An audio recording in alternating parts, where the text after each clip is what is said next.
नमस्कार अनि स्वागत छ हजुरहरू सम्पूर्णलाई हाम्रो यस च्यानल सञ्चार डिजिटलमा। आज म अत्यन्तै लोकप्रिय कथा प्रस्तुत गर्न गइरहेकी छु, जसको नाम रहेको छ मधुमालतीको कथा। यो कथा अध्याय 12 सम्म रहेको छ। प्रस्तुत छ मधुमालतीको कथा अध्याय 1। आशा छ हजुरहरू सम्पूर्णले सुनेर साथ दिनुहुनेछ। कथा यस प्रकार सुरु हुन्छ। पहिलो अध्याय।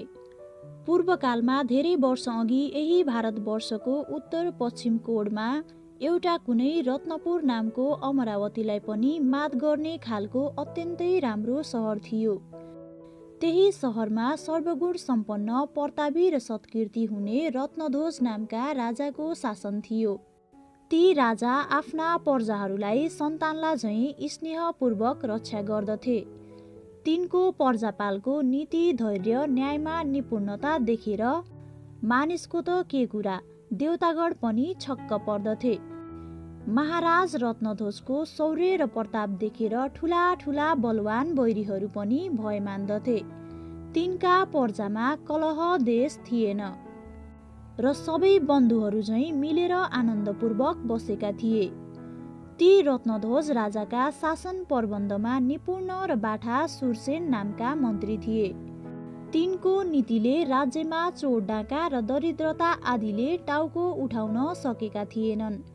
पतिव्रता र स्त्रीयोचित गुणले विभूषित अत्यन्त सुन्दरी तिनका 7 रानीहरू थिए। ती राजामा प्रीति, अगाध स्नेह राख्ने, सुशीला, राजाको आज्ञा पालन गर्न सदैव तत्पर रहने, घरको कार्यमा दक्ष र गुणवतो पनि थिए। ईश्वरको अनुकम्पाले ती 7 रानीका एक एक रूप र गुणले सम्पन्न पराक्रमी, शूरवीर र धीर 7 भाइ छोराहरू थिए। ती 7 भाइमा परस्पर अगाध स्नेह र मेलमिलाप थियो।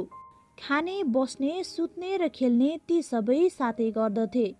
जस्तो सुकै कार्य आइपरे पनि नहडबडाई 7 भाइ मिलेर त्यो काम पूरा गर्दथे। आफ्ना सुपुत्रहरूको परस्पर मेलमिलाप र स्नेहपूर्ण व्यवहार देखेर राजा रत्नध्वज अत्यन्तै प्रसन्न रहन्थे। आफ्ना 7 छोराहरूलाई असल शिक्षा दिन विभिन्न देशबाट अनेक विषयका ज्ञाता विद्वान शिक्षकहरूलाई डाकेर उचित व्यवस्था मिलाउन लगाएका थिए। तिनमा सबैभन्दा जेठा कुमारको नामदेखि क्रमशः प्रभाकर, विभाकर, शुभकर, दिनकर, शशिकर, रविकर र मधुकर थिए। सबैभन्दा कान्छा राजकुमार सबै दाजुहरूमा विशेष पराक्रमी, शूरवीर, बुद्धि एवं विद्यामा पारङ्गत थिए। ती रत्नध्वज भूपतिमा शिकारको एउटा बडो नजाति व्यसन थियो। उनी राजाको कार्यबाट मौका पाउन साथ शिकार खेल्न हिँडिहाल्थे।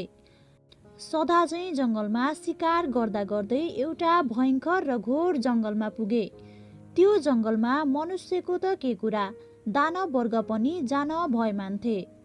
त्यसै जङ्गलमा एउटी मायाबिन अन्तरिक्ष नामकी पिशाचिनी आफ्ना सहायकहरू लिई बसेकी थिए। दैव संयोग सर्वगुण सम्पन्न महाराज रत्नध्वजलाई आफ्नै घेराभित्र शिकार खेल्दै आएको देखेर छक्क परी। निकै बेरसम्म तिनलाई हेरेर तिनको सौन्दर्यमा आसक्त भई र आफ्नो मनमनै विचार गर्न लागि। हेर कस्तो कामदेव जस्तै अनिध्य रूप रहेछ, कस्तो उज्जवल क्रान्ति र तेज, साक्षात् चन्द्रमा नै हुन् कि भन्ने भान पार्दै आज जङ्गलमा शिकार खेल्न मेरो भाग्यले नै आइपुगेछन्। यिनको सौन्दर्यले मेरो मनलाई चुम्बकले फलाम ताने झैं तानिरहेको छ। यस्तो सौन्दर्यता मैले आजसम्म देख्न पनि पाएकी थिइनँ। कुनै युक्तिले यिनलाई आफ्नो वशमा पार्न सके अनेक थरीका सुख र आनन्द भोग्न पाउने अवसर पाउने थिएँ। अब म यिनी बिना आफ्नो चित्त रोकेर एक क्षण पनि बस्न असमर्थ भएकी छु। कामदेवको प्रभावले मेरो देह डढाउन लाग्यो। अङ्ग प्रत्यङ्गमा अनङ्गले गर्दा यौवन उन्मत्त हुन लाग्यो। अब म कसो गरू, कहाँ गएर कोसँग आफ्नो मनको यो पीर पोखुँ। हे ईश्वर दया गर। यस्तै अनेक तर्कना गरेर त्यो अन्तरिक्ष नामकी पिशाचिनी राजालाई एकटक लागेर हेर्न थाली। यता त्यो पिशाचिनीको हृदयमा कामबाण प्रहार गरी आफ्ना सैनिकहरूका साथ महाराज रत्नध्वज राजधानीतिर फर्के। उता आफ्ना प्रियतमलाई जान लागेका देखेर पिशाचिनी झन व्यग्र भएर अनेक थरीका बिलौना गर्न थाली। त्यो देखेर एउटा उसकी मन परेकी सखीले भनी, हे सखी, तिमी व्यर्थ किन यसरी चित्त दुखाइरहेकी छौ? यसरी बिलौना गरेर केही काम छैन। बरु कुनै उपाय गर्न सके इच्छा पूर्ण हुन सक्छ। मेरो एउटा सल्लाह सुन। ती राजालाई शिकारको बढ्ता शोक रहेछ। तिमी एउटा अत्यन्त राम्रो मृगको स्वरूप धारणा गरी उनको बगैँचामा डुल्न जाऊ। तिमीलाई देख्न साथ अवश्य लखेट्नेछन्। अनि राजालाई भ्रममा पारेर यही ल्याउनु अनि तिम्रा सबै कामना पूरा हुनेछन् र राजासँग सुखभोग गरेर सन्तुष्ट हुनेछौ। प्रिय सखीको यस्तो सल्लाह सुनेर पिशाचिनीको केही अंशमा चित्त बुझ्यो र प्रसन्न भई त्यसपछि आफ्नो स्वरूप एउटा सुवर्णको मृग जस्तो बनाई र सखी समेत भई राजाको महलतिर हिँडी। निन्ते चाहिँ प्राय सूर्योदय भएपछि बगैँचामा काम गर्ने श्रमिक मालिकहरू आई आफ्ना काममा लाग्न साथ एउटा सुवर्ण जस्तै रङ भएकी मृगलाई उफ्री उफ्री चर्न लागेको देखेर केही बेर त छक्क परे। पछि राजाको हजुरमा सूचना पुग्यो। राजा रत्नध्वज तत्काल त्यहाँ पुगे र दूतको कथन प्रत्यक्ष देखि आश्चर्य मान्दा भए। त्यसलाई हेर्दा हेर्दै माया निर्मित हुनाले महाराजको मन पनि त्यसको सौन्दर्यमा लोभियो र तुरुन्तै उर्दी दिए। सबैले मिली चारैतर्फबाट घेरा हाल। यसलाई जीवित नै समाउनु पर्दछ। यो मृग जसको घेराबाट निस्केर भाग्ला उसले ठुलो दण्ड पाउनेछ। जसले यसलाई जीवित समाएर हाजिर गर्ला उसले ठुलो इनाम पाउनेछ।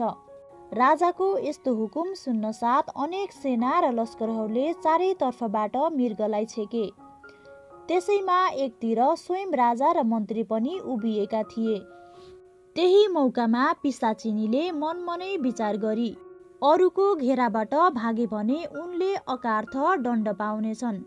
बरु राजा र मन्त्रीकै बीचबाट निस्केर गए अवश्य राजा मेरो पछि पछि आउनेछन्। यति विचार गर्न साथ बुरुक्क उफ्रेर चौकडी भरेको सुनको मृग निस्केर भाग्यो। त्यसरी आफ्नै घेराबाट मृग भागेको देखेर राजालाई निकै दुःख लाग्यो। तर अब त्यस मृगलाई लखेट्ने बाहेक अरू कुनै उपाय नदेखी राजा र मन्त्री तुरुन्तै घोडामा चढेर लखेट्दै गए। पिशाचिनीको त इच्छा र योजना नै यही थियो। ऊ फर्केर हेर्दै कहिले अत्यन्त बेग्लै र कहिले थाकेझै गरी बिस्तारै भाग्दै गइरहेकी थिई। उसलाई त कसै गरी राजालाई आफ्नो मायाजालमा पारेर आफ्नो निवास स्थलसम्म लैजानु थियो। मृगलाई लखेटेर जाँदा जाँदा झमक्क साँझ पर्ने बेलामा मृग अकस्मात लोप भयो। राजा र मन्त्री एउटा भव्य महलको नजिक पुगे। आफ्नो स्थितिमा विचार गर्दै मन्त्रीले भने, महाराज, विचार नपुराई गरेको काम कहिल्यै सफल हुन्न र कष्ट मात्र पाइन्छ भनेको आज प्रत्यक्ष भयो। साँझ पर्यो, कहाँ बस्ने, के खाने केही थाहा छैन। दैवको इच्छा प्रबल हुन्छ भनेको सत्य रहेछ। हे भगवान, तिम्रो शरणमा छौ, हाम्रो रक्षा गर। राजन, प्रातःकालदेखि नै मुखमा अन्न पानी परेको छैन। अब हजुरको जो आज्ञा हुन्छ त्यही पालन गर्न तयार छु।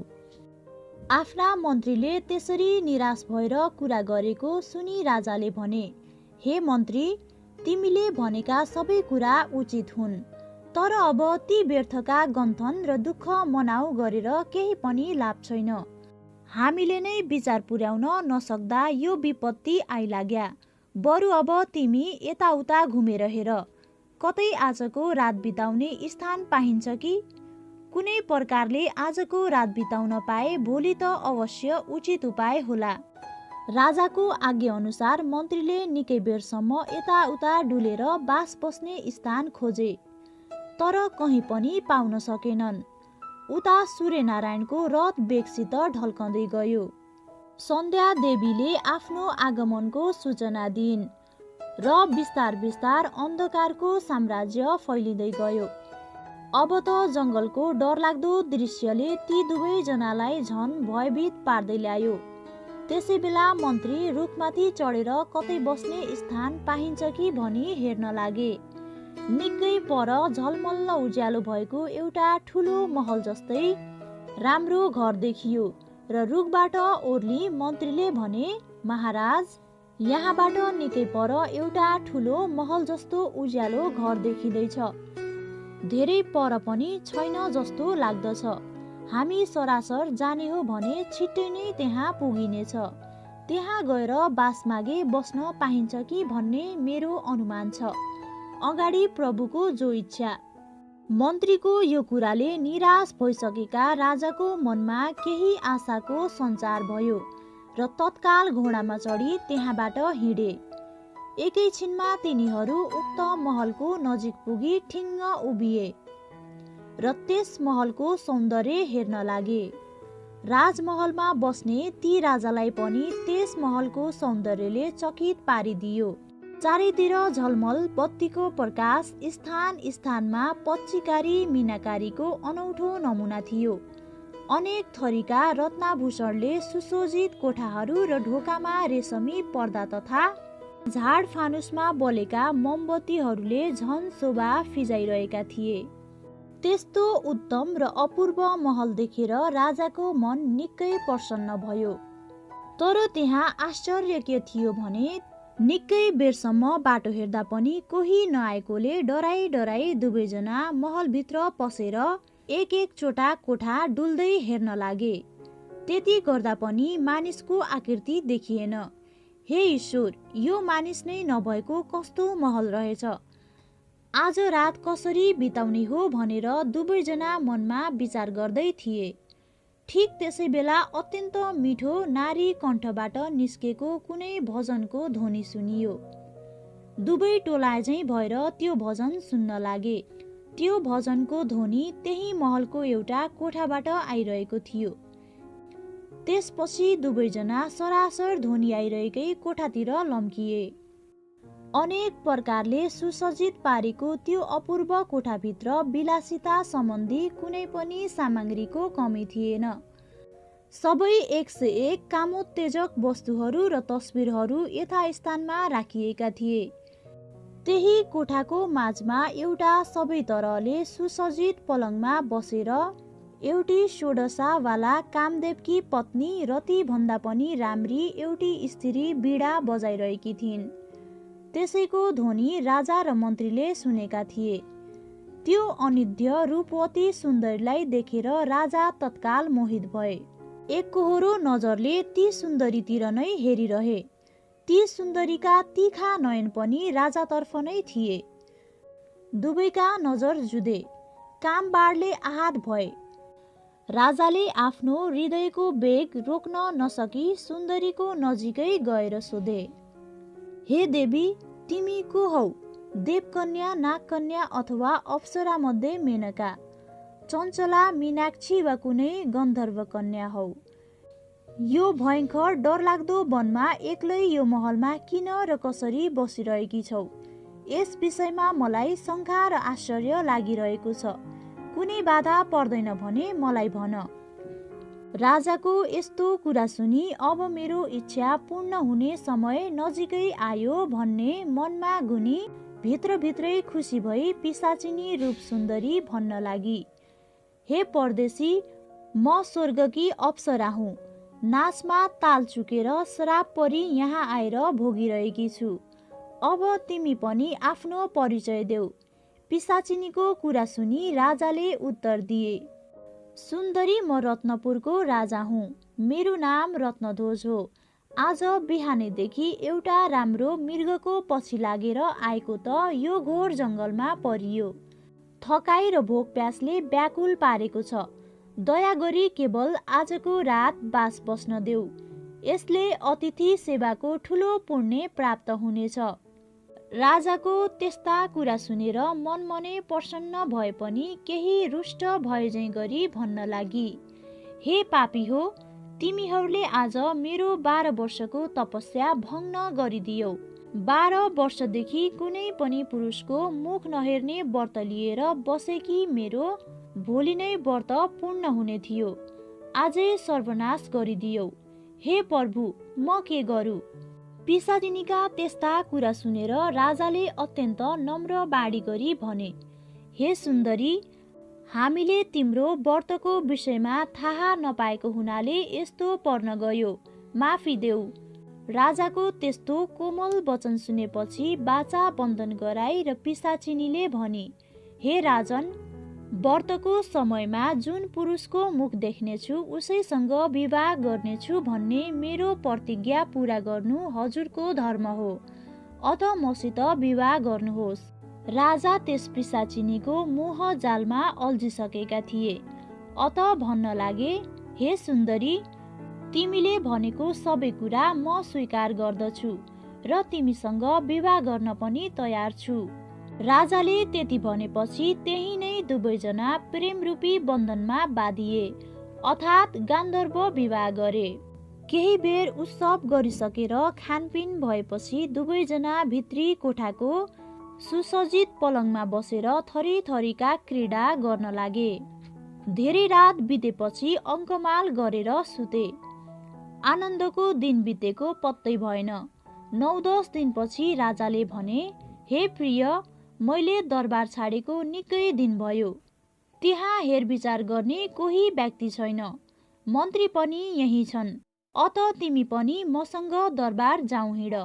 राजाको विचार जानेपछि पिशाचिनी रानी भन्दछिन्, हे स्वामी, यस दासीलाई हजुरसँग जान केही आपत्ति त थिएन, तर सौताहरूको डाह कष्ट खप्न म सक्दैन। यदि हजुर आफ्नो वाचा अनुसार काम गर्नुहुन्छ भने जान्छु, नभए यही बसेर हजुरको नामको माला जपिरहनेछु। फेरि हजुरका 7 रानी र तिनका 7 भाइ छोराहरू छन्। तिनको सामुन्ने मेरो केही आदर भाव हुन सक्दैन। यदि तिनीहरूलाई हटाएर अन्तै कहीँ राखी बक्सिन्छ भने म जान तयार छु। त्यस पिशाचिनीको प्रेममा अन्धो र बहिरो भइसकेका राजाले सबै कुरा स्वीकार गरे र सोही बमोजिम गर्ने मन्त्रीलाई आज्ञा समेत दिए। मन्त्रीले, महाराज, यो त ठुलो अन्याय हुनेछ, यस्तो हुकुम बक्सनु अनुचित हो भनेर निकै बुझाए। तर पिशाचिनीको मायामा भेडा झैँ भइसकेका राजाले केही सुनेनन्। त्यही पिशाचिनीलाई लिएर महलमा गए। मन्त्री अगाडि नै गएर 7 रानी र तिनका 7 भाइ छोराहरूलाई अझै घरमा बस्ने इन्तजाम गरे। यसरी राजा आफ्नी रानीहरू र छोराहरूलाई छाडी पिशाचिनीसित आनन्द भोग्न लागे।